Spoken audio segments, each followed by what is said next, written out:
Hey, Marcus Giavanni here with Colorado Politics for Denverites News, candidate for Mayor of Denver. And I'm talking to hide his privacy. DC, what is it? DC Guns? DC Guns. And he's going to tell us a little bit about why he's in here, why he's here, and what I have to do and what the city has to do to get him safely off the street in a job where he's not being fucked over by the system. Go ahead. What is it we can do? What do you see the problem being? Well, first off, I've been on probation in Denver, revoked and reinstated a number of times, and I've been in jail on a case that carries little to no jail time. They keep restarting my probation over and over again. They ought to know that I don't have any money. Right. You know what I'm saying? They need to do something with that. And then they've got all these programs in place for us to get out. But every time I've hit the bricks when I get out, right, nothing ever happens.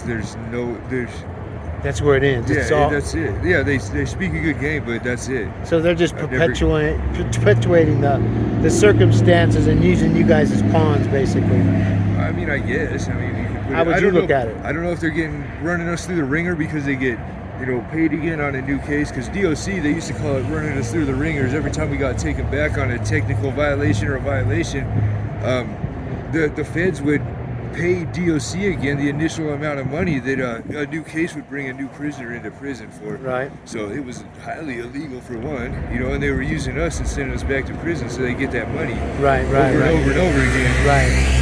So I don't know if it's something like that or what, but it's ridiculous. It just seems like that because if you look at the pattern of behavior, that's exactly a normal, realistic professor, right, would be able to look at this and go, hey, what the fuck? Yeah, it's not. It ain't like that. It's not too hard to figure out what it is at the same time because we're not on their team, you know what I mean? Right. But to see you're not on their team. To see us, you're either here in Colorado, you're either with them or you're against them. There's right. no in between. There is no in between. So that's a messed up deal right there too. How does this stuff catch on fire? Like, don't you worry about that? What if you're sleeping in that fire? We have those storms.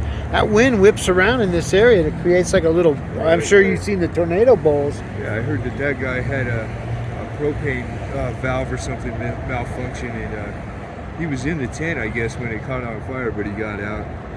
But the tent beyond that one down there, the yellow one, they pulled a dead guy out of that one. Really? Months ago, yeah. He was dead, huh? He was. He froze, huh? I think so.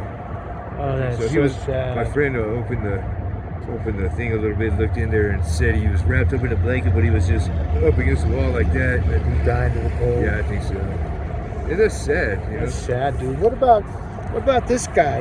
When you look at where his tent is, a lot of people I've been talking to, they're really worried about a car coming off this exit right here. This is the Broadway Lincoln. Angle for him to get smashed. Yeah, smashed.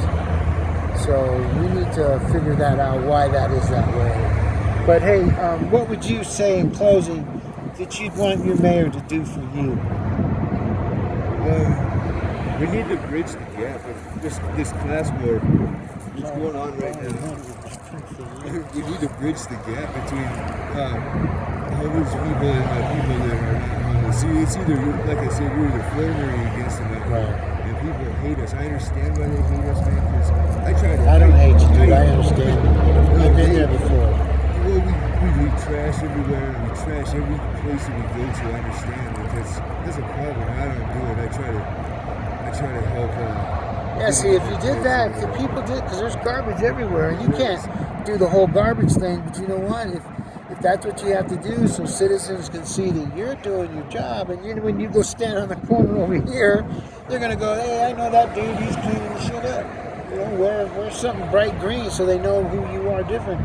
And when they see you taking care of your corridor here, they'll be more generous and understanding to your needs. And when I'm mayor, I'm going to make sure you're the first person I help, because I'm going to make you the model of where we can take a person like you, put you in an apartment that you can afford. It might not be Denver, but we're going to be able to pay you minimum wage, $15 an hour. You'll get a house with furniture, with fucking toiletry, right now, not tomorrow. You know what I mean? So this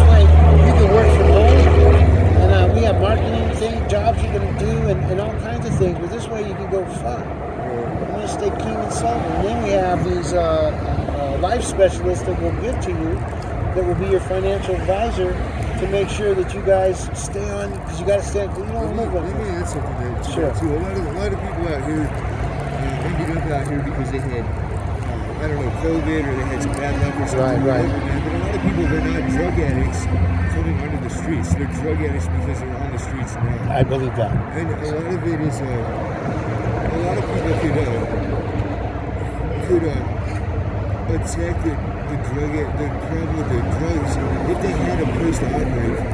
Right. We don't have anywhere to operate from. We can't go to work. We can't go somewhere to detox. We can't go somewhere to relax. Just dealing with the mental.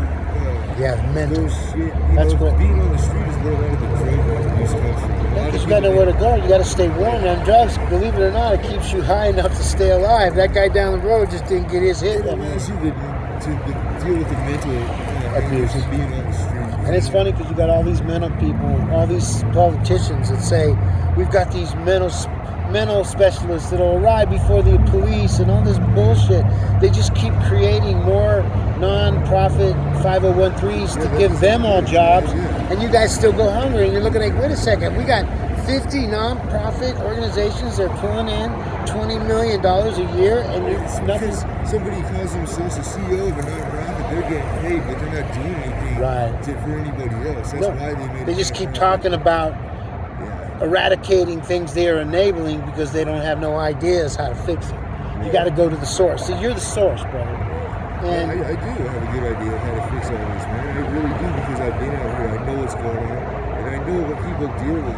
What you guys offer as far as programs and all that shit is not the answer. It's not. It doesn't do anything except for, like you said, a lot of times it perpetuates the problem. right.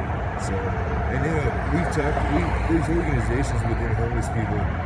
There's a lot of educated people. Hang on one second. This is